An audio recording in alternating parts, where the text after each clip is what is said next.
যার বুকে আজ রক্তের দাগ, কে করিল গুলি, যে দেখো ওরে জালিমের দল, আজ মায়ের কোল হইল খালি। কত স্বপ্ন দেখেছিল বাবা, ছেলের ভবিষ্যৎ হবে উজ্জ্বল, সেই ছেলেরে ফেললি মেরে, আহারে খুনির দল। শোনো সবে 16ই জুলাই, আমি সেই ছেলের কথাই বলছি, কেমনে বলিব সখা, চোখের পানিতে বলছি। যার গায়ে ছিল কালো গেঞ্জি, হাতে ছিল এক লাঠি, বুক ভরা ছিল অঢেল বিশ্বাস, তার ঈমান ছিল খাঁটি। রাজপথে সে একাই দাঁড়ানো, মেরুদণ্ড ছিল সোজা, দুহাত তার শূন্যে মেলানো, চোখ দুটো ছিল বোঝা। বুকের ভিতর ছিল তার তুমুল ঝড়ে মাতিয়া, রাষ্ট্রের সামনে তাই বুকখানা দেয় পাতিয়া। একে একে বুকে 4টি গুলি, তবু নত হয়নি কো তার শির, এ যেন নজরুলের লেখা বিদ্রোহী কবিতার মহাবীর।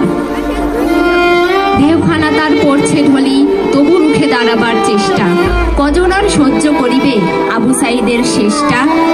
আসিল ছুটে কজন মিত্র, তাকে করিল ধরাধরি, কোনটি আছে পথ চেয়ে ভাই ফিরবে আমার বাড়ি।